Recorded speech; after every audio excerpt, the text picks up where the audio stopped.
Começa agora mais um Concerto Entrevista, o programa ao vivo e online de entrevistas do site da revista Concerto, que hoje recebe como nossa convidada a soprano Edna de Oliveira, uma das mais importantes sopranos da cena lírica brasileira, que participou de diversos festivais internacionais, Europa, Estados Unidos, Argentina, Chile e também, claro, aqui no Brasil.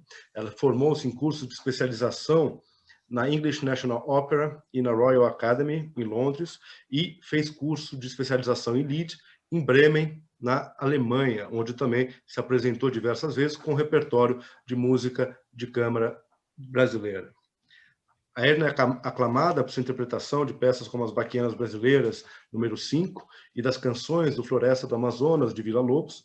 Essas obras ela já solou aqui no Brasil com diversas orquestras e também fora do Brasil. E, no palco de ópera, ela já se apresentou em óperas como Porgy and Bess, Andréa Chenier, Falstaff, A Viúva Alegre, Rigoletto, A Flauta Mágica, O Elixir do Amor, entre diversos outros títulos. Participou de diversas edições do Festival Amazonas de Ópera, em Manaus, e também do Festival de Ópera do Teatro da Paz, em Belém do Pará. A Edna gravou Floresta do Amazonas com a Filarmônica de Minas Gerais e, com a Filarmônica, participou também da inauguração da Sala Minas Gerais, interpretando a Sinfonia número 2 de Gustav Mahler. Em 2018, ela foi convidada pelo Ateliê Coral de Genebra, na Suíça, para interpretar e gravar a Missa Crioula de Ariel Ramírez e também, na mesma ocasião, fez uma turnê dedicando-se mais uma vez ao repertório de música brasileira. A Edna venceu o Prêmio Carlos Gomes na categoria Melhor Cantora Solista e, além do seu trabalho como intérprete, ela desenvolve paralelamente um projeto de pesquisa sobre cantoras líricas negras brasileiras. Edna, muito obrigado pela sua presença, muito boa noite, é um prazer tê-la aqui conosco.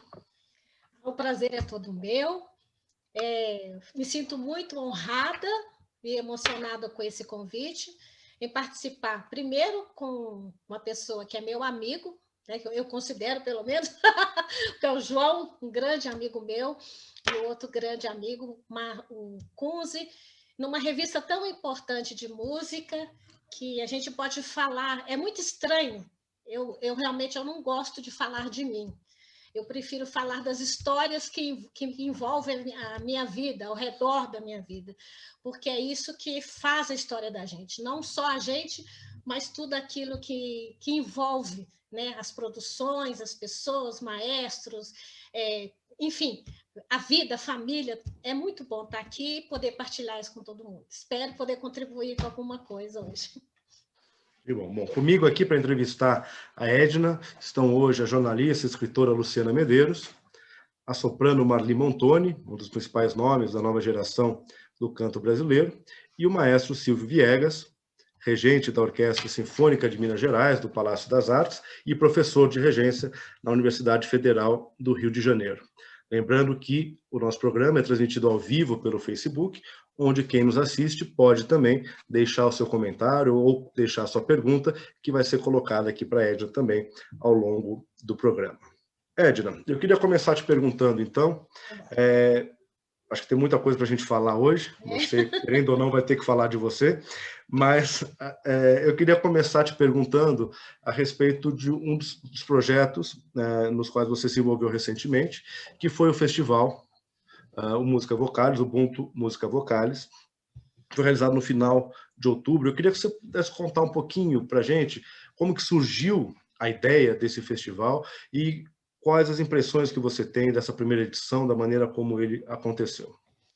Bom, o festival primeiro nasceu do Fórum, né, do Fórum Brasileiro de Ópera, Balé, Dança e Música de Conceito. Eu sempre acerto a ordem, mas é o Fórum, né?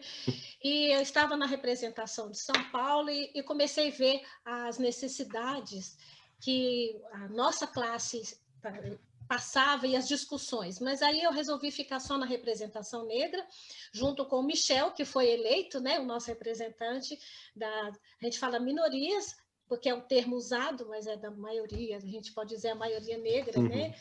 Mas é o termo usado politicamente dentro da literatura. E, a partir disso, nós começamos uma discussão. Eu falei assim, olha, nós precisamos contribuir com alguma coisa, né? Nós nos reunimos, eu, a Mary, que também foi votada, ele nos chamou para compor essa mesa, eu, Mary Oliveira e Michel de Souza, e a gente começou a conversar. Falei assim, olha, a gente podia fazer alguma ação, né? Primeiro, mapear esses cantores negros que estão distribuídos no Brasil, que a gente não conhece, e surgiu a ideia, então, da gente fazer o festival. Aí a gente, os três loucos, né? Juntamos com Iberê Carvalho, a gente chamou o Ângelo de Fernandes de Campinas para nos dar o suporte técnico, né? E começou a loucura, né? Convida os amigos, convida maestros, convida um monte de gente, todo mundo aceitou, né? Foi uma surpresa muito grande, porque diante da discussão que está havendo no mundo inteiro a respeito da diversidade de gênero e raça, né? Aqui no Brasil ainda, a discussão sobre a raça, principalmente o negro na ópera, ainda é muito recente, e isso começou tem pouco tempo, né? Praticamente começou na pandemia, que antigamente só os movimentos negros que falavam politicamente, socialmente, a respeito do negro, da participação do negro na sociedade. Mas, especificamente, há 2 anos, eu entrei por um grupo chamado Gerrolu, e o Gerrolu era o único grupo que conversava a respeito, que chamou, inclusive, os cantores líricos negros paulistanos para essa conversa e essa educação sobre o racismo e a gente vivenciar as dores, as agruras da nossa profissão. E a partir dessa vivência, esse festival surgiu primeiro para identificar. A gente não queria dar oportunidade para as pessoas que nunca cantaram. Na verdade, não foi isso. Através do festival, a gente conseguiu identificar como é o perfil dos cantores líricos brasileiros. E a gente percebeu pelas inscrições que a esmagadora maioria, 90%, tinha o mesmo perfil. Estudava, começava ou no projeto social, ou no conservatório, parava com a profissão, parava de cantar e só voltava a cantar depois dos 30, 35 anos, quando tinha alguma profissão ou algum meio de subsistência. Né? E são vozes que nós ficamos muito chocadas com as belezas das vozes, com as qualidades, né? E também com a falta de preparo, a falta de acesso que 95%, né? A Marli estava junto com a gente nisso, ela foi uma das professoras que ofereceu o Masterclass, 95% nunca teve acesso a um Opera Studio. 95% não teve acesso a uma academia. Né? Então, são vozes que poderiam estar no mercado, mas que tiveram que, primeiro, cuidar da subsistência. Aí se revela o histórico dos negros no Brasil, aquilo que a gente falou nos festivais, né, que a gente vem falando sempre. O negro ele foi tirado da sociedade para participar da música erudita, ou erudita através do racismo estrutural, que as pessoas ainda negam, né? O racismo estrutural é quando leis, né, e emendas são feitas para que determinada população seja excluída dessa sociedade. E é isso que foi feito. O que nós vimos nesse festival foi refletido essa exclusão. Né, que o negro ele não tem participação na produção da música erudita brasileira, dentro, principalmente nos grandes centros, que são Rio, São Paulo, grande eixo, né? Em Salvador, porque a população é esmagadoramente negra, você ainda tem uma população considerável, né? E a gente percebeu isso. Como a gente pode ajudar, como a gente pode inserir? Primeiro é trazer a visibilidade, né? Trazer essas pessoas que elas possam ser vistas, né? Que elas existem. Né? E a partir disso, a gente a partir do festival, a gente vai criar ferramentas que possam dar visibilidade. A gente não sabe, ainda está tudo em segredo, que a gente está conversando, porque não adianta a gente falar, não, vamos fazer isso, vamos conseguir patrocínio. Não, a gente está com o pé no chão, sabendo que o negro, ainda nós não temos uma população negra rica que possa bancar um projeto nosso. Né? São poucos os negros ricos no Brasil. Então, a gente vai ter que contar com parceiros, né? E esses parceiros são aqueles que nos dão a mão, igual o Magazine Luiza fez, né? Eu sempre repito aqui o que eles fizeram, são ações afirmativas, porque se as vagas fossem para faxineiro, ninguém reclamava. Ninguém estava reclamando que a Magazine Luiza está fazendo uma ação exclusiva, excluindo os negros, né? Excluindo os brancos, desculpem. Mas, se fosse para faxineiro, não, tudo bem, a população negra já precisa mesmo, os pobres precisam mesmo, né? Inclusive, há ações no Ministério Público contra o Magazine Luiza. Mas esse mesmo ministério, ele não fez nada a favor de leis que proibiam o acesso dos negros à escola. Então, esse festival mostrou para a gente a cara do Brasil erudito, né? A cara, como o perfil ainda é do Brasil colonial. Como o perfil não é um perfil brasileiro, né? Onde há diversidade de gênero, raça, cor, etnia. Então, nós temos ainda muito o que aprender. Nós estamos ainda, eu acho, que no começo dos primeiros passos, né? E o festival foi isso. Não foi uma ideia para, vamos juntar gente, vamos movimentar, vamos aparecer. Não! O festival foi para mostrar a cara do negro dentro da música erudita brasileira. E isso foi muito importante para a gente. Uhum. Obrigado. Lu Medeiros, boa noite. Olá, boa noite. Edna, que prazer enorme estar com você aqui. E eu vou começar fazendo uma confissão. Eu apaixonei à primeira vista por você, no ano distante, agora eu não vou lembrar se foi 94, 95, que você foi cantar no Teatro Municipal do Rio de Janeiro, o Janis Kick. Foi.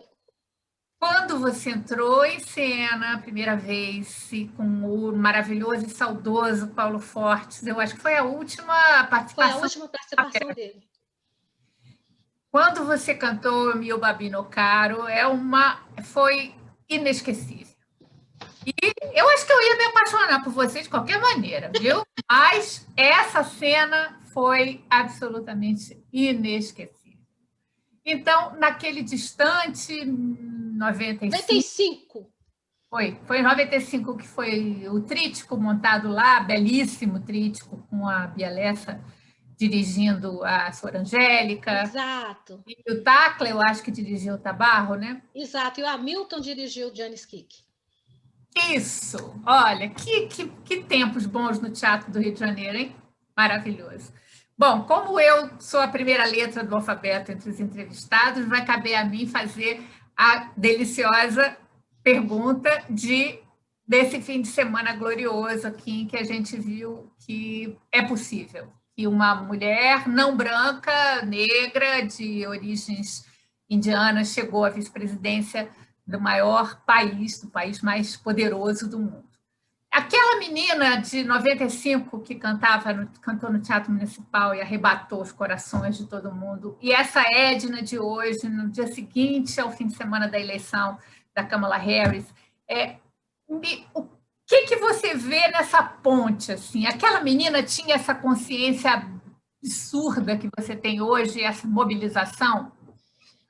Bom, então eu tenho que contar a respeito e faço aqui a memória do meu pai, Liberalino Alves de Oliveira, um homem negro que nasceu em 1932 e que é considerado por mim, não existe essa nomenclatura, um escravo da modernidade. O que é isso? Ele, com 8 anos, os pais faleceram, os filhos todos negros, foram doados para famílias ricas, né? E no interior de Minas isso era comum, né, Silvia? Isso em 1940, 1950, as crianças negras eram doadas, mesmo que os pais estavam vivos, né? Para famílias ricas eles cuidarem dos afazeres, das fazendas, dos sítios, né? E meu pai foi doado para essa família de gente muito rica, doutores, médicos, anestesistas famosos no Brasil inteiro, e não teve educação, né? Uma família tão instruída, e ele foi até os 17 anos sendo um serviçal sem remuneração, né? Até os 17 anos, quando ele teve o primeiro chinelo. foi aonde ele começou a inquietude de ter as coisas, de trabalhar. Ele foi aprender a dirigir, eu falei assim, não, eu vou sair daqui, eu vou procurar algum emprego. E ele começou a ser motorista, e ele sabia que a única forma dele vencer, ou ele ter uma família que poderia vencer, era a educação. Meu pai era austero, assim, de pegar chicote não, que ele nunca fez isso, pegar correia para bater, se a gente não tirasse 10, 9, meu irmão está aqui, o Edson está aqui, ele está de prova. Se a gente não tirasse notas boas, a gente apanhava, porque ele sabia que pobre negro não tem outra saída. Então, quando eu conheci o racismo com 8 anos de idade, com 6, na verdade foi com 7 anos de idade, dentro da escola, quando eu fui participar de um concurso de rainha da pipoca, aí as crianças, sai daí, sua preta, eu sou preta, sai daí, sua negra. Então, eu conheci o racismo muito cedo, né? Meu pai era muito carinhoso, minha mãe também muito carinhosa, mas eu vivenciei o racismo desde os 7 anos de idade.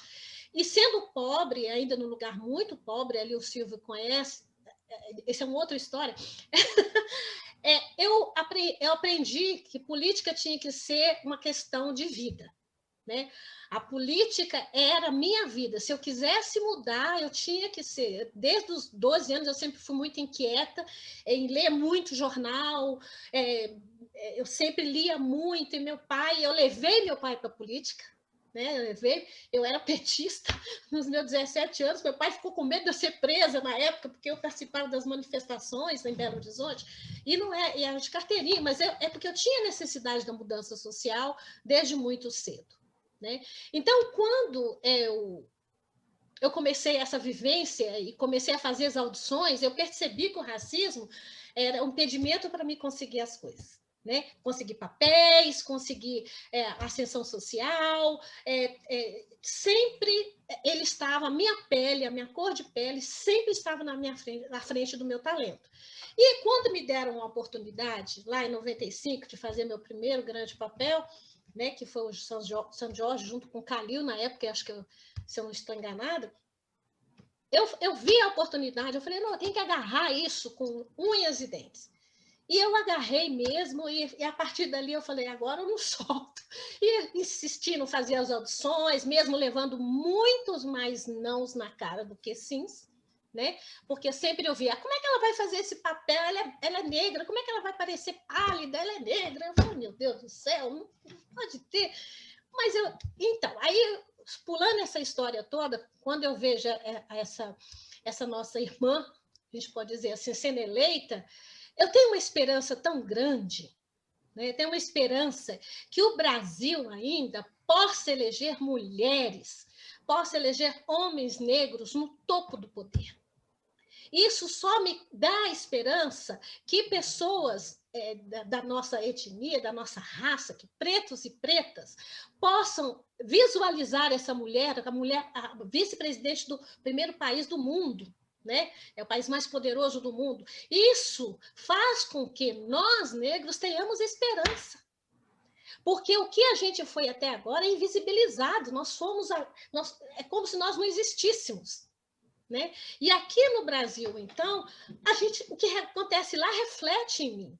Né? A nossa Mary Oliveira, ela está candidatando a vereadora lá de Taubaté, né? Que sabe mais, né? Eu não tenho queda nenhuma para política, senão sai quebrando a cabeça de todo mundo, batendo naqueles políticos lá, né? Então, porque eu sinto aviltada, né? Quando, por exemplo, um vereador daqui de São Paulo, um negro, ele vota pelo fim de cotas.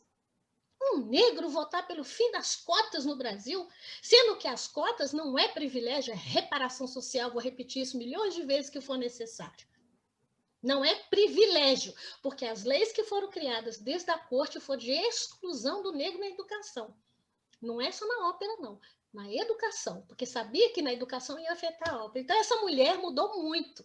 Essa mulher, ela amadureceu, ela não deixou de lutar pela carreira, pela oportunidade de estar no palco, que o palco, para mim, é vida, né?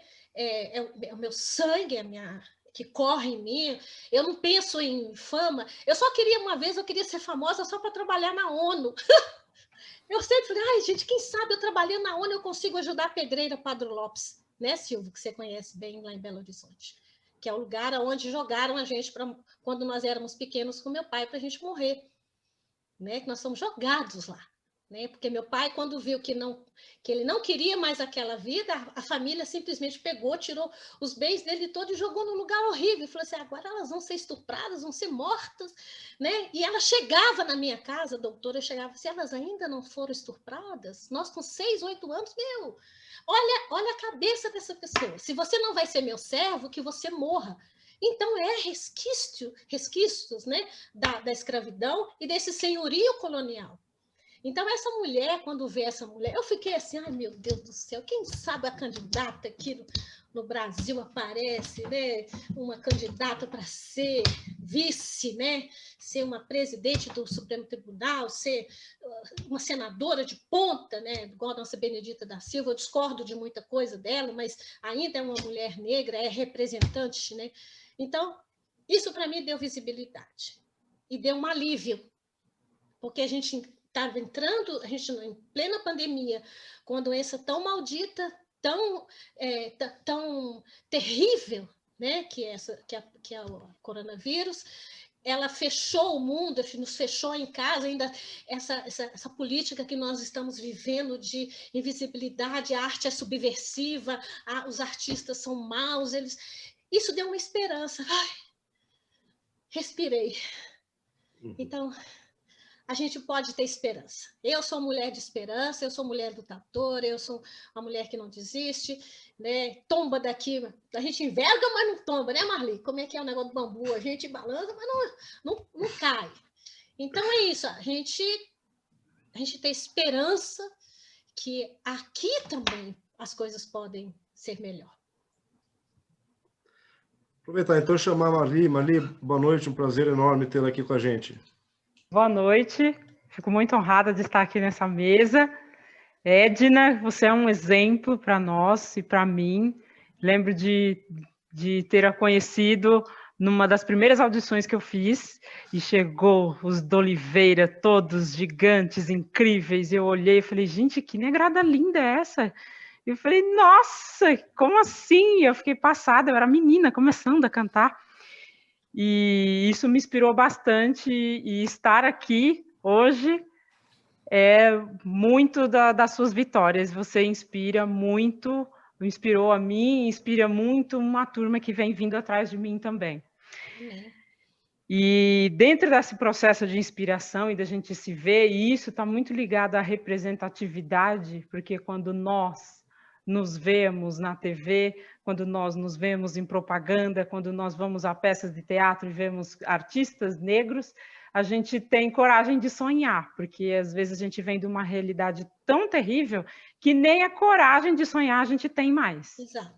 A gente fica só pensando na sobrevivência. Se eu conseguir sobreviver, já está bom. O sonho fica muito para depois. E dentro desse processo de poder sonhar e com essa representatividade nos Estados Unidos dessa mulher incrível que vai ser vice agora, e a gente poder sonhar que um dia a gente pode chegar lá também, como você vê o cenário no Brasil para os artistas negros hoje e para o futuro? E quais foram as mudanças que você vê neste cenário de quando você começou? Quando você começou, como que era o cenário e como você vê hoje o cenário? Bom, quando eu comecei, eu não via negros, né? Eu só via negros ou no coral, somente lá em Belo Horizonte, que em Belo Horizonte eu sou de Belo Horizonte, tinha muitos, a população é majoritariamente negra, então eu via muitos negros no coral, mas eu não via solistas, não via nenhum, a não ser o Marcos Tadeu. E o Marcos Tadeu era o único negro que cantava, que eu via, e eu falei, meu Deus, aonde que isso é possível, né? Isso é possível. Então, quando a gente tem um representante, é como você disse, a gente tem o direito, pelo menos, de sonhar.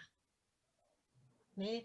Então, quando eu vi um representante lá, foi aonde cresceu a vontade de me aprimorar. Eu não queria ser cantora lírica, eu queria ser coralista. Eu era do Coral As Novas, eu amo coral, né? E eu queria ser coralista. Mas a vida, a música foi me levando adiante, foi me levando. Mas o cenário era terrível, porque não tinha representantes negros, né? A única a cantora que tinha, Elisete Gomes, lá em Minas Gerais. E quando eu vim para São Paulo estudar, eu não vi. Aí que eu não vi mesmo. Eu tinha Aparecida, eu esqueci o nome do sobrenome dela. Era uma cantora que cantava Butterfly. E eu nunca vi essa mulher no palco, mas eu via ela em todas as audições.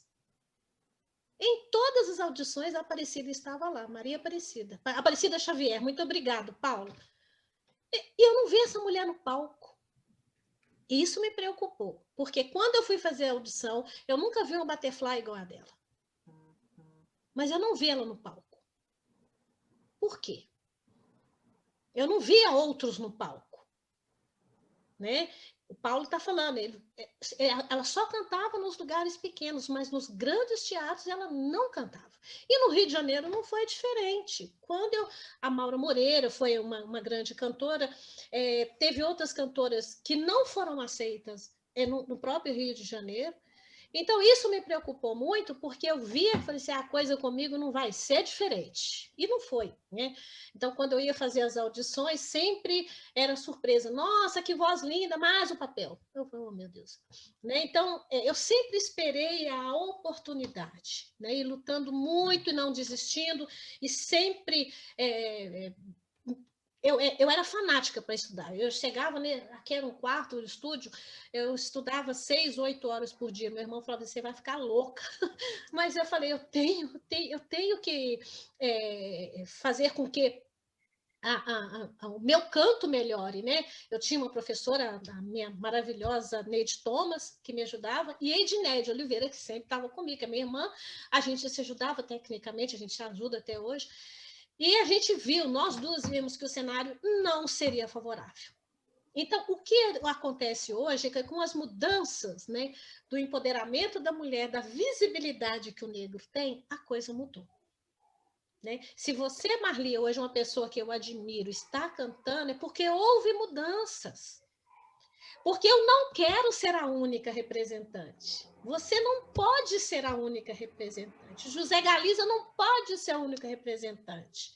Tadeu não pode ser o único representante. Edneia não pode, Mary não pode, Michel não podemos. Tem que ser uma população. Nós somos 54% da população. Tem que ter mais negros representantes. Tem que ter mais negros na ópera, na música de concerto. Você chega na Sala São Paulo... você consegue ver a proporção de quantos negros tem no coral, quantos na orquestra, quantos solano, né? Então, mudou, houve uma melhora. Mas porque o mundo está mudando. Principalmente depois das redes sociais, ficou impossível, né, a gente não ter alguns representantes, mas ainda é pouco. Né? As pessoas me perguntaram outro dia, você é a favor de cotas na ópera? Sou assim. Sou a favor de cotas, sim, nos teatros, nos concertos, porque, de outra forma, os maestros estão mudando. Está aqui o Silvio Viegas, o Malheiro, que tem outra mentalidade, mas ainda são poucos. Isso tem que partir de políticas públicas que protejam todo cidadão, não só o branco. Então, hoje a participação do negro melhorou, mas ainda, para mim, é pequena, Maria. Né? Porque uma vez eu fui fazer um concerto de música alemã pelo Banco do Brasil, no Rio de Janeiro, e o público era só crianças da comunidade. 99% negras. Todas pobres, mas 99% negras. E a gente foi cantar música alemã num projeto do Banco do Brasil. Eu e Edneia cantando o ciclo de Schumann para as crianças. Aí eu falei, meu Deus, como vai ser isso? Né? E a gente, como se fosse um público especializado. Quando terminou, as crianças... Ai, como você canta! Nossa, é possível, você fala português, eu pensei que você não era brasileira. Eu falei, sou. Aí nós sentamos assim na beirada do palco, elas vieram, pegaram meu anel, meu colar, colocaram, só não tiraram minha roupa, porque... mas elas queriam me pegar para saber se era real. Né? Aí a gente conversando, falou assim, é possível. Então, olha para você ver, as crianças achando que a gente não era real, que a gente não falava português, que a gente não podia ser brasileiro. Crianças de 9, 10 anos de idade, olha que absurdo. O André que participou disso, foi um sucesso estrondoso, né?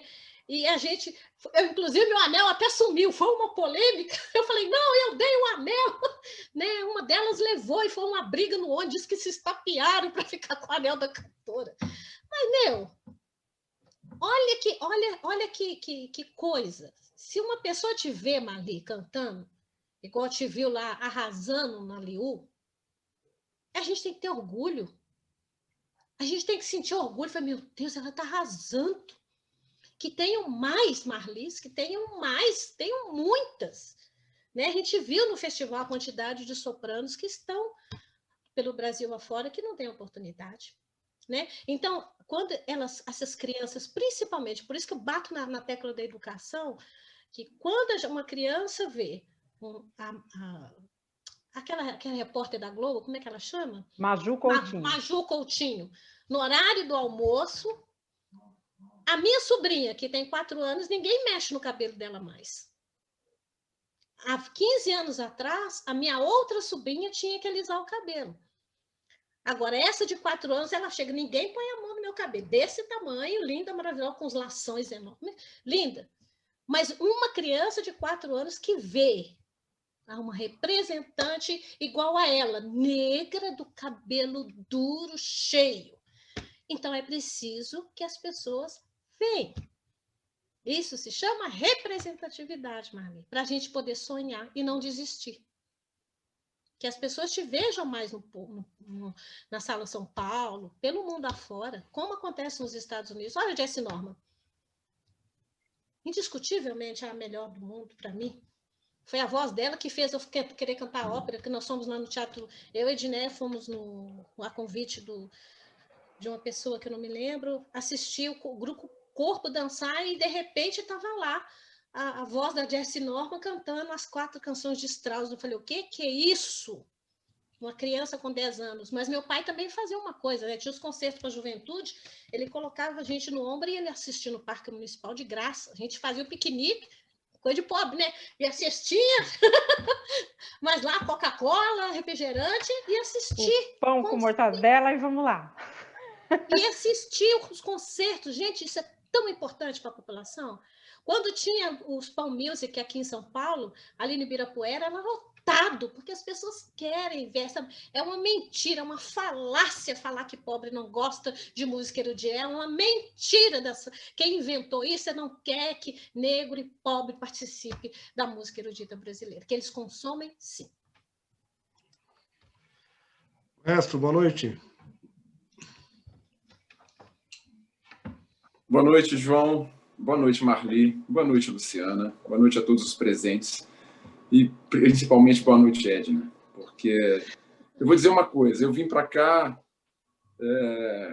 Bom, eu, como Edna, sou de Belo Horizonte e vivi muito do que ela viveu, né? Somos contemporâneos, podemos dizer assim. E eu vim com perguntas bem para voltar ao nosso tempo de Belo Horizonte. E eu acho que eu vou até fazer essa pergunta, mas foi tão bonito ouvir tudo que eu ouvi até agora, sabe, Edna? Você é uma pessoa que realmente é uma referência para todo mundo que está aqui, para todo mundo. Você, seu irmão Edson, a sua irmã Edneia, né? Marli, com todos vocês eu tive a oportunidade de trabalhar, o prazer de trabalhar, o orgulho de trabalhar, a honra de poder trabalhar com vocês. E só ainda falando um pouco sobre esse assunto, eu só queria também dar um pouco da minha mão à palmatória, sabe, Edna? Você falou assim, existem pessoas com cabeças um pouco mais diferentes, como o Silvio, como o Malheiro. Nossa, que maestro maravilhoso, né? Que ser humano maravilhoso é o Malheiro. Mas eu estava conversando recentemente com um amigo meu, o Tobias Folkman, que também é maestro, e eu disse a ele, a minha geração precisa morrer. Eu entendi o sentido da morte para uma geração. Porque por mais que eu não tenha dentro de mim qualquer tipo de posição racista, ou eu jamais julguei uma pessoa pela cor da sua pele, eu venho de uma sociedade onde o racismo era natural na minha infância, onde se fazia piada de negro naturalmente, onde o negro não era representado. E isso, por mais que eu não tenha isso dentro da minha forma de agir, eu colocar isso para fora, isso está, de alguma forma, aqui dentro de mim.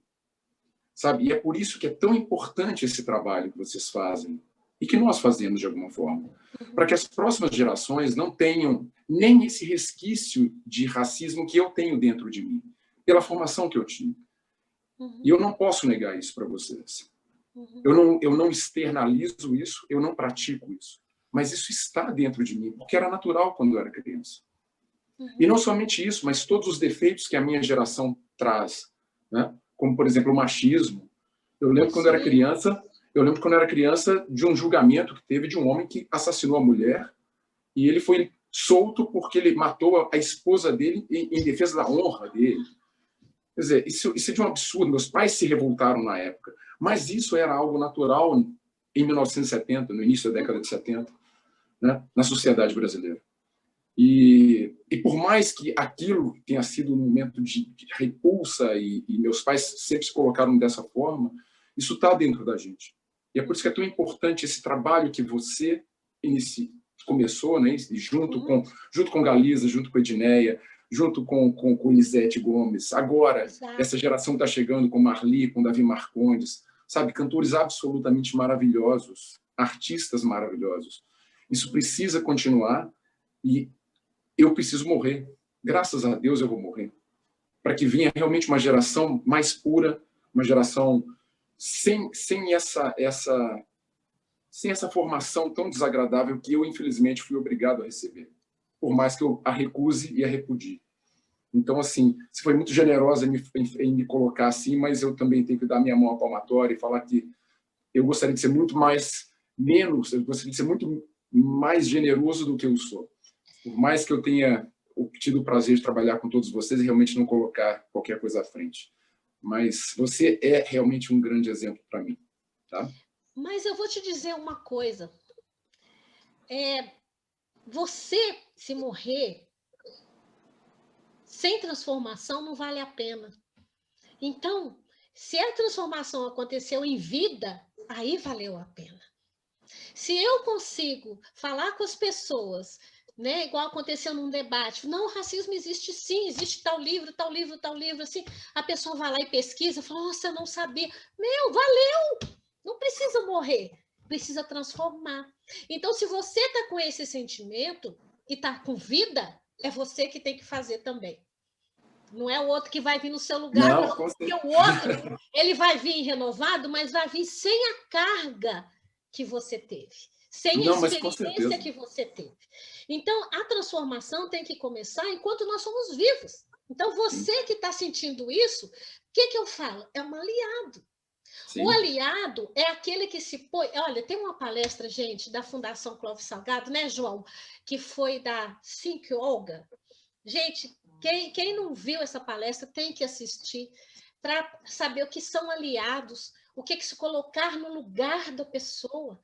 Quando, por exemplo, eu tenho discutido muito isso com as pessoas, principalmente com as pessoas brancas, né, que não são racistas.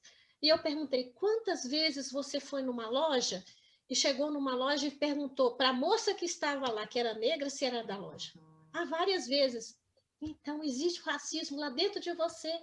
Mesmo que você não pratique, ele está dentro da nossa... Isso é institucionalizado. Quando você faz uma... Eu vi um negão lá, tá todo folgado. Por que o negão é folgado? Tem branco folgado também. Então, acaba as piadinhas sendo pejorativas, né? Essas coisas... Ela até que... Olha, você tem uma ideia... Saiu outro dia, né? Eu não vou citar o nome, porque me pediram para não falar isso, que eu falei no outro dia numa live e pegou mal. Mas saiu uma revista falando que uma notícia que a Cleópatra não era tão bonita assim. Aí eu falei, vou ver o que era, né? Quando eu fui ver, descobriram que a Cleópatra era de descendência africana e era negra. Ou seja, o pejorativo de feio estava atrelado ao negro, porque a Cleópatra foi interpretada por uma americana de olhos azuis, que não tinha condições de ser africana, né? Então, aí essas coisas estão dentro, e depois o repórter pediu desculpa, mas não era isso que eu quis dizer, porque falaram que era... Né? Mas quando você compara uma mulher branca com uma mulher negra, dizendo que a mulher negra é mais feia que a mulher branca, é racismo. Né? Então, isso está dentro de pessoas que jamais você podia imaginar que poderiam pensar assim. É quando eu saio da minha condição de privilégio que eu reconheço, igual você está fazendo, você está saindo da condição de privilégio e assumindo. Né? Falei assim, não, eu tenho que fazer alguma coisa. Então, tem gente que não quer sair da condição de privilégio. E eu, Silvia, eu vivi isso na pele, quando cantoras amigas minhas estavam concorrendo para mesmos papéis e sabiam que eu estava perdendo papel por ser negra, mas não se moviam. Mas também teve cantoras que também se moveram a favor. Então, isso é colocar no lugar do outro. Né? Então, eu te peço que você não morra, né? Que você faça alguma coisa, porque você está no lugar de poder. Não, eu pretendo viver ainda por um bom tempo, sabe? Então... Para o João poder fazer bastante crítica, meter o pau no que eu quiser, e trabalhar com você, com a Marli e com todos os outros. Porque você está no lugar de poder. Nós ainda não estamos no lugar de poder. Um dia nós estaremos divididos Deixa eu fazer a pergunta que eu vou fazer para você, que eu acho que é bem legal falar, porque a gente vai voltar numa coisa que é muito bacana. A pergunta não era essa, né? Não, a pergunta não era essa. Aquilo somente foi uma confissão minha. Mas deixa eu falar a minha pergunta, que eu acho que vai ser bem bacana de você falar, porque você acabou juntando tudo que você falou com o que eu queria te perguntar, né? Que é essa questão do poder. Né? E a gente viveu um momento em Belo Horizonte onde a gente tinha pessoas absolutamente fantásticas. Né? Nós tínhamos Davi Machado, Sérgio Magnani, Carlos Alberto Pinto Fonseca, Ângela Pinto Coelho, que era a primeira maestrina assim, que realmente assumiu esse papel, que também é o papel da mulher como regente. Né? A Min Férez dando aula de canto. Quer dizer, e essas pessoas foram absolutamente fundamentais, né, Edna? Fundamentais. Acredito que não somente para você, mas até mesmo até chegar no Davi Marcondes. Né? Eu acho que essas pessoas deram realmente as mãos, puxaram vocês para que a gente pudesse ter vocês aqui conosco. Né? Eu queria que você falasse um pouquinho dessas figuras que fazem parte da sua vida, da sua história, e que o Brasil nem sempre conhece. Eu acho que o Belo Horizonte tem uma coisa muito engraçada, o mineiro tem uma coisa muito engraçada. Eu não sei se é porque a gente vive entre montanhas, mas nós temos pedras preciosas ali dentro. Por exemplo, o professor William Lana, da UFMG. Quase ninguém conhece o professor William Lana. O professor William Lana é uma das pessoas mais competentes, um dos maiores artistas que eu conheço. E se você perguntar no resto do Brasil quem é o William Lana, uma minoria vai conhecer. Sim. Então, assim, você trabalhou com essas pessoas que eu falei. Eu queria que você falasse um pouquinho do que foi trabalhar com essas pessoas. Então, o que mais me chamou a atenção na época que eu fui descoberta, né? Foi que o meu irmão ele levou para a Ângela Regina Pinto Coelho me conhecer, eu e a Dineia. E ela falou literalmente, onde é que vocês estavam escondidas? Né? Que a gente vive escondida, cantando coral de igreja católica, cantando em casamento, mas a gente não nada profissionalmente. E, de repente, ela me joga no coral Cefaz, de repente eu entro com 16, 17 anos dentro do As Nova. Né? Falei, meu Deus, o que eu estou fazendo aqui no meio desse povo bam, bam, bam? Aí eu encontro com essa figura, Carlos Alberto Pinto Fonseca, que, dentro do coral, me ensinou tecnicamente toda a base que eu tenho. Que foi lá nas Novas que eu aprendi a fazer piano, pianíssimo, foi lá que eu aprendi. Todo mundo fazia isso, porque não era vedado apenas a uma pessoa. Aí, quando eu tinha facilidade, eu tinha propensão de fazer isso com mais facilidade, foi aonde eu fui apresentada para a Min Férez. Né? E essas pessoas eram destituídas de qualquer preconceito. Né? Elas viam a arte. Né? É isso que a arte não tem cor, a arte não tem sexo, a arte não tem nada disso. Né? E são pessoas extremamente capacitadas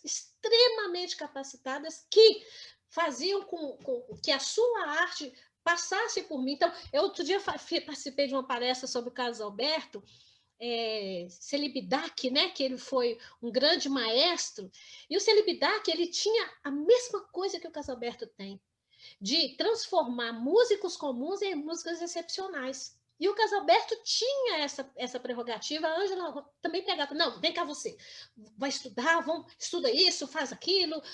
Tinha um Ataúfo, né, que era o professor de técnica do Ars Nova, que ele chegava no final, vem cá você tem alguma coisa, vem cá. E todo mundo tinha qualidades. Ou uns quiseram estudar, outros não. Então, o Amin, juntamente com o Anjo Fernandes, que hoje é diretor da faculdade da Unicamp, eles estavam na mesma sala. Então, eu sou de uma geração que Davi Machado, meu Deus, quando aquele homem levantava o braço, era um som, né? Eu fiz a missa em si menor, estava com 17 anos de cor. Entrei no Ars Nova, não sabia ler um dó com ré, não sabia se o dó era para a cabeça, para baixo, acima, mas eu ouvia e decorava tudo em uma semana, uma missa em si menor. Né? E as pessoas viam isso e falaram assim, essa menina tem alguma coisa. A Edneia, então, deixa eu contar uma coisa rapidinho. Quando eu fui fazer a prova do Palácio das Artes, porque todas as pessoas falam assim, agora você tem que estudar, você tem que sistematizar, você tem um ouvido ótimo, tem uma afinação ótima, você tem que sistematizar, você tem que estudar a música para poder saber o que você está fazendo, que você faz tudo muito instintivamente, é lindo, mas você tem que saber. Se você quiser profissionalizar. Eu não queria, mas eu fui. Aí nós fomos fazer um teste na Fundação Clóvis Salgado, fui cantar a nona de Beethoven. Eu com 18 anos, a Edneia com 15. Aí eu fui cantar a linha do soprano da nona sinfonia. Freud, a Edneia tocando Freud, imagina, né? A nossa inocência. E era aquele que faleceu, o grande professor, um tenor, que eu esqueci o nome dele, da fundação. Enfim, era o... Ai, meu Deus, do cabelinho lourinho. Eu esqueci o nome dele. Ai, eu vou lembrar. O Aguiar? Hã? Aguiar? Aguiar. Luiz Aguiar. Isso. Luiz Aguiar. Aí ele olhou assim, olhou para as bochechas de Edneia, falou com ela assim, você tem umas bochechas boas, canta, o que você canta? Eu canto a linha do Meso. A Edneia foi lá, cantou a linha do Meso. Ela pegou o primeiro lugar e eu o terceiro. Ela nem tinha feito a inscrição, né? Aí foi aí que a gente começou. Eu falei, gente, a gente dá conta do negócio, né? Inocente, né? E foi aí que essas pessoas começaram a nos dar a oportunidade, né? Eu falei, faz isso, né? Eu fiz a minha primeira missa de Haydn. Gente, eu não li uma nota, mas em 2 dias eu aprendi toda a criação, né? Era assim, as pessoas passavam comigo, aí eu comecei, falei assim, não, tem que estudar, porque não posso continuar assim, né? Então, essas pessoas, elas viam talento, né? Elas viam arte. Então, pegava a pedra bruta e começava a lapidar. Isso que eu acho que está precisando, faltando hoje nessa geração, né? A geração de hoje é muito fast food. Não, eu quero para hoje, amanhã eu tenho que cantar Butterfly, estou com 20 anos, foi? Né? Eu fiz 50 e não cantei, porque a voz não chegou para Butterfly, chegou para Marli, mas não chegou para mim. Né? Então, o que acontece? Eles tinham a paciência da lapidação, né? De chegar e pegar aquela pedra bruta e vamos trabalhar. Isso era com todos. Então, era uma geração, Carlos Alberto, Davi Machado, Amin Feres, Carlos Alberto Pinto Fonseca, Ângela Pinto Fonseca, que viam que Minas era um mar de talentos. Não é, Silvio? Porque nós éramos um dos, mas era 90% as vozes, parecia que bebeu água da fonte de Mozart, né? Todo mundo tinha voz boa, todo mundo tem a voz bonita. Aí foi aonde eu fui para São Paulo, né? Até o maestro Mequete, o falecido Mequete, quando eu fui fazer prova do Teatro Municipal de São Paulo, ele falou, tem alguma coisa na água de Minas. Mas além de ter água, tem gente. Tinha gente que trabalhava esses artistas. E eram todos de instituições públicas. Né? Então, era da UFMG, era do Conservatório, era da Fundação Clóvis Salgado. Então, tinha o prazer de pegar o artista, lapidar, fazer crescer. Né? Isso eu vi. Isso eu vi em Minas Gerais, e eu contesto essa história de falar que coral estraga a voz de cantor. Se ele souber fazer, se tiver um bom maestro, se tiver uma boa técnica, pelo contrário, né? De muitos do coral As Novas saíram as melhores vozes de Minas Gerais. E, gente, eu falo demais, se vocês deixarem. Deixa eu aproveitar aqui e falar, o nosso público aqui no Facebook está mandando várias mensagens para você.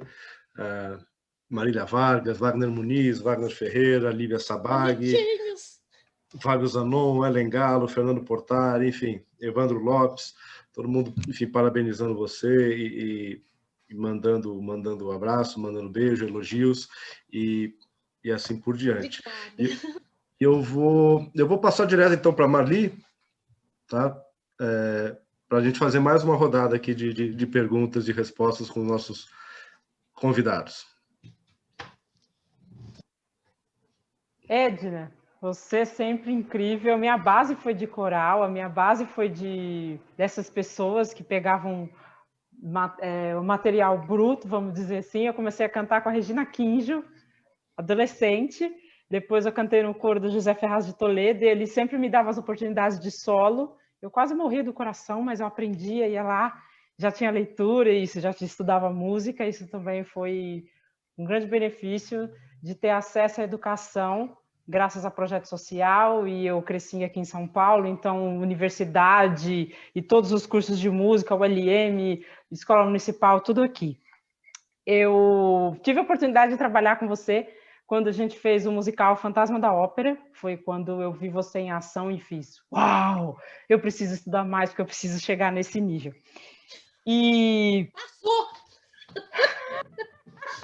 Né? E quais foram as semelhanças e as diferenças que você viu nesse universo do musical com a ópera? E quais foram os desafios que você teve que enfrentar para dar vida? Eu lembro a grande diva Carlotta Didicelli, que era maravilhoso, o chilique dela na primeira cena era incrível.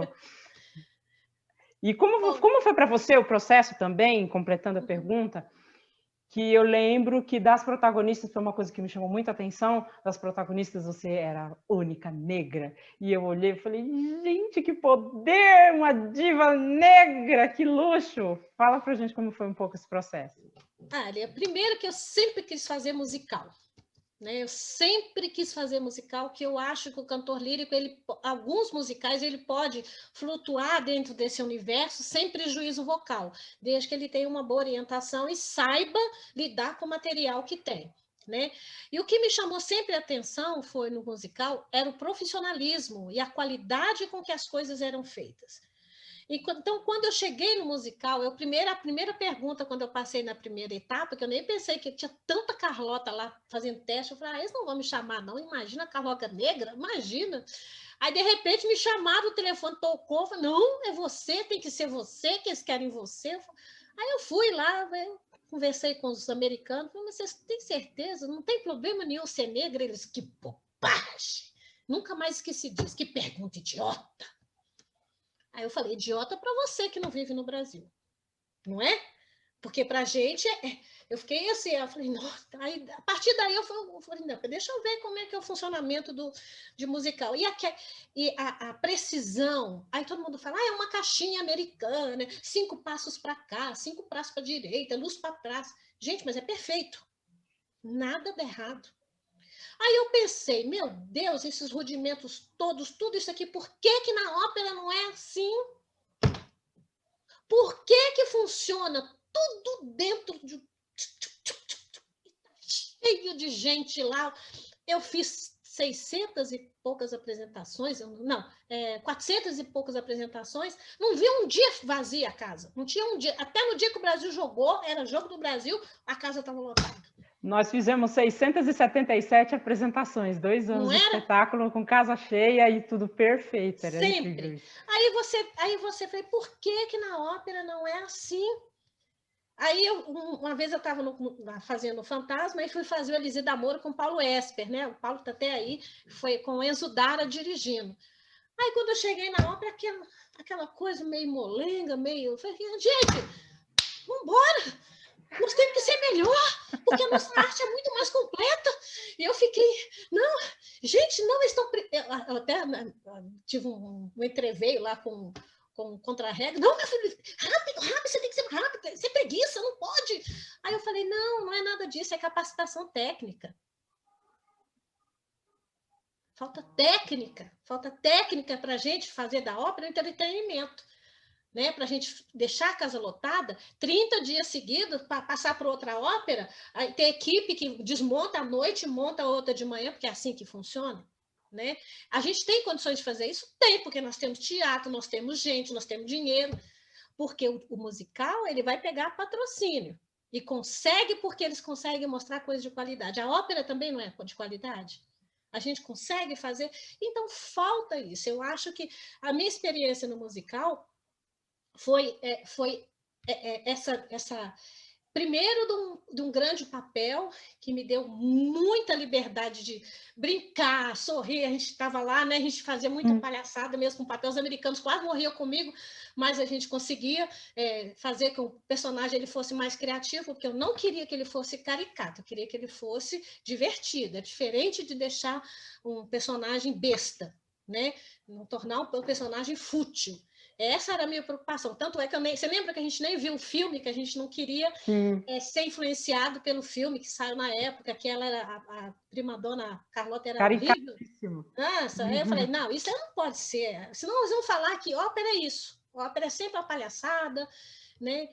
Então, a minha experiência, eu acho que deveria ter mais. O Paulo Schott é o nosso grande representante mundialmente, que ganhou o Grammy, que é possível os cantores líricos abrirem um leque para trabalhar em musical, desde que seja apropriado vocalmente, sempre vocalmente. Acho que a prioridade é vocal. Né? Você tem um papel ideal, tem a técnica ideal para o papel, dá para fazer sim. Né? Então, essa experiência para mim, e quando eu conversei com o Martin, que era o produtor geral da Fantasma, e ele falou, você é a primeira negra de Carlota que a gente escolheu. Aí eu falei, meu Deus do céu, que responsabilidade. Nossa, eu chorava dias. Até o Homero velho que estava aqui, ele ficava olhando para mim, que você está chorando? Eu falei, é muita responsabilidade. Né? Se eu falhar, nos ensaios, se eu falhar, meu Deus do céu, a neguinha lá falhou. Era incrível. Falhou nada, isso. Era incrível. E ainda tem isso, né? Você carrega a responsabilidade, se você falhar, você é enxovalhada. A sua amiga que está lá ruim não é enxovalhada, porque é branca, não tem problema. Mas você, quando aconteceu no Fausto... A gente esperava aquele ré com toda alegria. Eu estava no coro, no ensemble, e a gente esperava aquele ré, e a gente falava, a Edna é danada, fazia 7 récidas, 8 récidas com aquele ré maravilhoso. A gente, tá, meu bem. Ah, mas eu era novinha, né? A voz estava... Aí, quanto tem... A Neide falava comigo, minha filha, viva pelo ré, pelo mi. Ah, então tem, então vai. Tá. Um dia vai acabar. E acaba, né? A voz envelhece. É isso que a maravilha que eu estou vivendo, né? Que é viver a vida com intensidade e saber a voz envelhece, a pele envelhece, a gente muda de repertório, mas não pode entregar o bastão. Né? A gente tem que se renovar, a gente tem que... o artista é muito difícil para o artista, né? Sair do palco. É muito difícil. Então, se ele não renova, aí ele é obrigado a ter que se retirar, né? Então, a gente tem que ter sabedoria. Eu acho que isso, para todo artista, eu pensei que era só no Brasil, mas depois que eu fui na Alemanha, é difícil para qualquer artista sair do palco, né? E enfrentar as mudanças vocais, principalmente as femininas, que vêm com hormônio, que vêm com um monte de coisas, né? A gente ter essa sabedoria e a falta de orientação também para a gente aqui no Brasil, e também do público, né? A pessoa mudou de voz, não faz agudo, perdeu a voz. Não, gente, faz parte da fisiologia da voz, né? E é isso que eu estou buscando. Luciana e depois o maestro, vamos lá. Vamos lá, Edna. Eu estava reouvindo lá aquela mesa fantástica da Fundação Clóvis Salgado, e ali uma palavra saltou e me chamou a atenção, que foi: a gente precisa se aquilombar. Aquilo foi muito bonito. Eu não me lembro mais quem disse isso, se foi você. Foi Oswaldo Faustino. Foi. E aquilo me chamou muita atenção. E a minha pergunta é a seguinte: existe toda uma estrutura por trás da música, da ópera, da dramaturgia, que é necessário puxar para contar a história verdadeira. E isso eu acho que é um pouco se aquilombar. Então, você começou a contar a sua história, já me deu vontade de escrever sua biografia, porque é uma coisa... E eu acho que estimular toda a cadeia de produção e trabalhar o que você diz aí, não, tem que ter cota, sim, tem que ter o espaço definido do compositor negro, do intérprete negro, acho que tem que ter sim. E a minha, que não é uma pergunta, mas estou levantando uma bola aqui, se a gente não pode pensar em estimular mais a dramaturgia e a história do negro dentro da música, da ópera, do teatro. Eu estou fazendo um trabalho, uma série de trabalhos para um evento, para um projeto na Bahia, e nisso se puxam os negros que compunham na época. Os negros que compunham, e deles tem pouquíssimo registro. Assim como Minas também, os compositores negros, a música era considerada um trabalho manual, né? Um trabalho... vai compõe uma música para coroação, para chegar o fulaninho e tal, e tudo isso se perdeu. Então, esse resgate, essa cota, esse aquilombamento maravilhoso pode ser uma parte importante dessa luta que tem que ser cada vez mais fortalecida. Você acha isso? Eu acho, e isso passa pelo registro. Isso. Né? O grande problema da nossa população negra é que não tem registro do que foi feito. Né? Então, isso é muito importante, porque a gente já falou várias vezes que a história do negro na ópera foi porque justamente quando a música veio para ser feita no Brasil, quem fazia os negros porque era considerada um ofício menor. Né? E ele foi sendo cada vez mais ensinado, foi instruído na música, daí surgiu a Lapinha, que eu sempre cito, ela foi a nossa primeira cantora lírica negra ex-escrava, que conseguiu sucesso nacional e internacional, né? Ela tem um registro como sendo a primeira cantora lírica negra brasileira. É a nossa primeira cantora lírica brasileira e negra. Né? Porque os brancos não queriam fazer porque era ofício menor. Então, quando surgiu os compositores negros, esse material, quem fez a maior pesquisa foi o Kurt Lang, né? Que conseguiu registrar, recuperar esse material. Agora, a nova geração com Paulo Castanha, todos esses grandes pesquisadores conseguiram resgatar um pouco dessa história.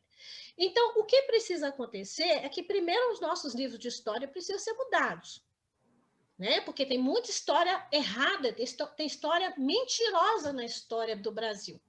Primeiro, não para fazer jus, não só para fazer jus à população negra, mas para contar a verdade. Né? Então, a gente sabe que existiam leis que excluíam os negros da história. Isso não conta nos livros de história. Isso não está nos livros de história. A gente não sabe sobre André Rebouças. Luciana, você tem uma ideia? Quando eu comecei a pesquisar isso, eu me deparei com uma autora que fez um livro sobre... Pena que está longe para me pegar o livro, eu queria te mostrar. Dessa grossura, sobre André Rebouças. Que foi um alfaiate da corte, né? Quando ele foi estudar, era filho do alfaiate na corte com uma negra, ele mandou os dois irmãos, eram gêmeos, para estudar em Paris, formaram, viraram engenheiro e voltaram para o Brasil para fazer toda a urbanização que a coroa queria no Brasil, né? E ele... No Rio, né? No Rio, No Rio, é. Quando ele chegou aqui, ele não tinha ideia, ele era mulato, considerado mulato, ele era preto, né? E ele não tinha vivência do racismo, porque ele foi criado nos grandes centros com muita regalia, né? Era um privilegiado da corte, até que ele foi com a corte na primeira viagem da corte portuguesa para os Estados Unidos. Quando ele chegou nos Estados Unidos, ele não pôde desembarcar com a corte. Aí falava, ele é negro, ele tem que desembarcar junto com as mercadorias, que negro aqui não pode passar. E a corte ficou movida com aquilo, e ele não. E ele conta a história que quando ele passou, todo mundo assustado, porque super bem vestido, imagina, filho de alfaiate da corte, né? E aí ele se deparou com aquela miséria, que até então, olha, imagina, hein? O homem da corte não via aquela miséria. E ele começou a ver, ele sentiu na pele. Ele foi para o hotel, não admitiram que ele ficasse no mesmo hotel, foi aonde a corte... Ele falou, então nós vamos embora. Né? Isso a história não conta. Né? E ele, quando ele voltou, falei, gente, esse país está tudo errado. Isso era o racismo que ele vivia. E o que aconteceu? Ele era um homem muito rico. Eu vou pular bastante as histórias. E ele começou a entrar em contato com os intelectuais da época. Né? E ele é um grande mecenas. E ele patrocinava as grandes companhias de ópera, porque ele gostava muito de música. Ele patrocinava as grandes companhias de ópera para vir com os grandes nomes para atuar no Rio de Janeiro. E no meio das récitas, ele tirava uma carta de alforria e falava fulano, fulano, fulano hoje está com a carta de alforria, porque era um intelectual. Né, que não tinha registro das coisas que eles publicavam. Então, ele libertou literatos, pessoas ligadas à arte, né, até que as companhias italianas que vinham já não mais deixavam que ele fizesse isso. As próprias companhias italianas começaram a comprar as cartas de alforria dos negros, que eram escravos. Né? E isso se tornou uma prática no Teatro Municipal do Rio de Janeiro. Olha para você ver. E ele foi o grande mecenas do Carlos Gomes. Né? Então, ele que patrocinou a ida do Carlos Gomes para estudar com o Verdi. Olha que história doida. Ninguém sabe disso. Todo mundo, foi a monarquia que deu dinheiro. Não foi não.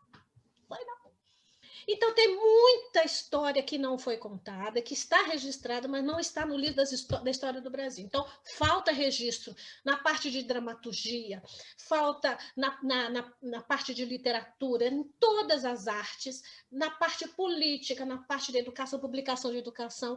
Então, eu acho que, realmente, o registro, ele é a única maneira de se contar a história, porque a história dos negros ainda é boca ouvido, né? É o que se conta, por exemplo, eu não posso falar muito sobre as religiões de matriz africana, mas muitas tradições não têm registro. Por exemplo, os terreiros de Umbanda, Candomblé, eles fazem das tradições, os costumes, porque ouviram e é transmitido de filho para filho, de neto, então vai passando de geração por boca e ouvido. É história oral, Então, o que acontece? Não tem registro. E se não tem registro, com o tempo se perde. Então, a gente precisa reescrever essa história.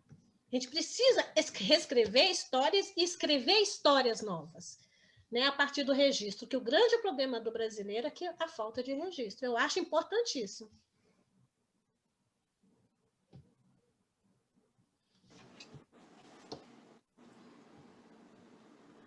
Sou eu.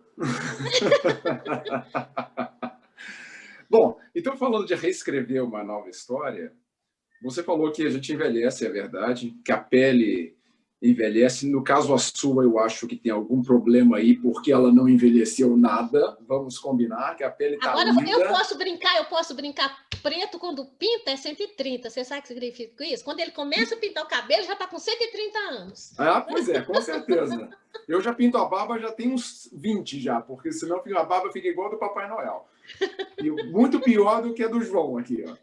Mas eu queria falar com você. Então, você falou uma coisa que é muito bonita, sabe, Edna? Que é a gente precisa entender que nós envelhecemos. E o envelhecer é uma coisa muito mais bonita do que as pessoas imaginam. Né? O envelhecer traz tanta coisa linda para a gente, conhecimento, calma, paz, um olhar diferente sobre o mundo. E, como você falou, isso também muda a sua voz. Então, assim, o que a Edna quer escrever agora no futuro, com essa nova voz, com esse novo corpo, apesar da pele estar igualzinha de 20 anos? Ainda não tem botox. Viu? Bom, eu quero escrever um futuro para esses cantores líricos novos que estão vindo. Né? Que eles tenham um caminho, pelo menos a indicação de um caminho que possa ser mais seguro, ou pelo menos não errar tanto. Né? Hoje a gente sabe que as oportunidades são melhores, né? Mas tudo vai depender de políticas públicas que realmente vão respaldar a nossa fala, que não adianta a gente falar que vai escrever, se politicamente, economicamente, o país ainda continuar nesse retrocesso, né?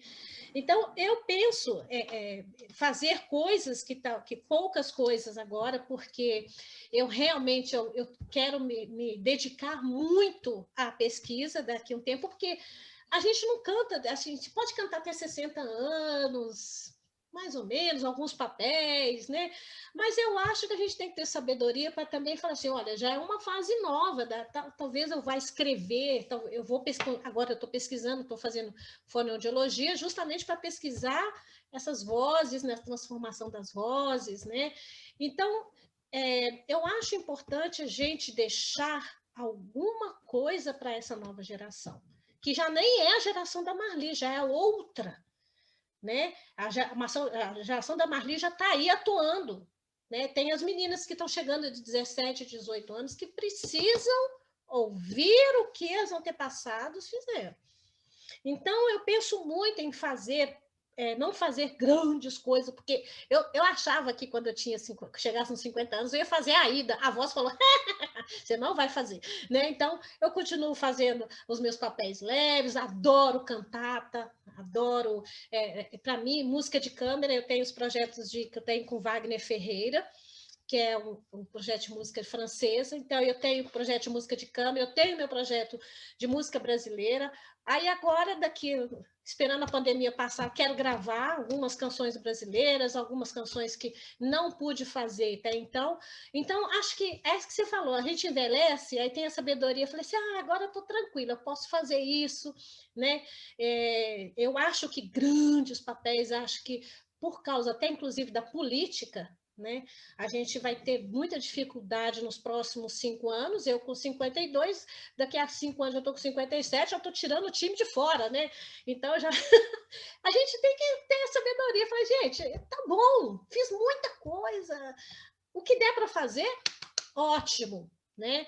Mas sem peso e sem dor, e sabendo que a contribuição que a gente deixa nunca desistir dos sonhos, né? Eu nunca desisti de sonhar, eu ainda sonho em fazer muita coisa, não sei se vai dar com música, não quero mais ser representante da ONU, porque não dá tempo, né? Porque quando tinha 20 anos eu falava, se eu for representante da ONU eu consigo dinheiro lá para os favelados, lá para Pedreira, para do Lopes, né?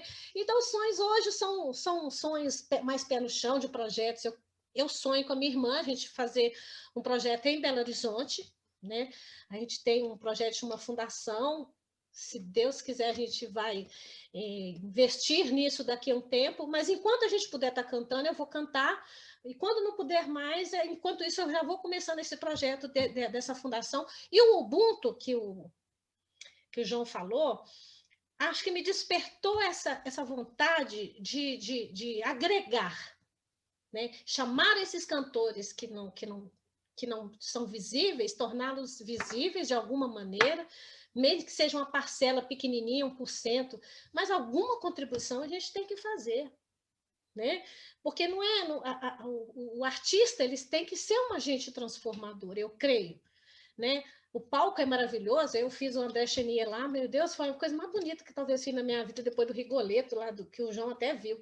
Tem coisas que você fala assim, ai, que bonita. Aí depois, ai, que coisa mais bonita. Aí vai no crescendo, eu falei, tá bom. Então, agora o que é bonito para mim? Né?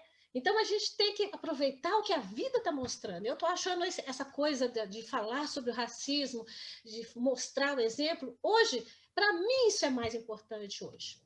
Isso é muito importante, porque se não tem ninguém que fale, ninguém vai escutar. Como você falou, né? Você tem essa coisa dentro de você, mas a gente precisa dizer para você, não, viva, alguém precisa falar para você. Então, essas transformações, né? A gente não quer envelhecer, né? Mas só não envelhece quem morre, né? Então, faz parte do ciclo da vida crescer, envelhecer e morrer até. Né? É o ciclo da vida. Eu não quero morrer agora, eu quero viver bastante tempo para poder colaborar, principalmente com as crianças. Né? Esse projeto que a gente sonha, eu e a Edneia, é de fazermos músicas na favela, né? Lá no Pedreira Padre Lopes, que era o sonho do meu pai. A gente já tem um centro cultural lá, já atua, não comigo, mas a gente quer, no futuro, fazer alguma coisa que possa contribuir, que é a música, com música, para essas crianças. Porque a música não é só uma questão, a gente não quer que todo mundo seja músico. Os projetos sociais, eles formam cidadãos, né?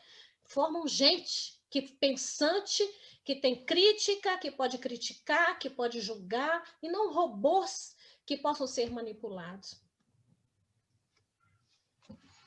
Edna, eu agora, para mim, sobrou o papel chato de encerrar a nossa conversa. Já estourou o nosso tempo, mas tá tudo certo. Muito obrigado, Edna. Foi um prazer enorme poder te ouvir mais uma vez.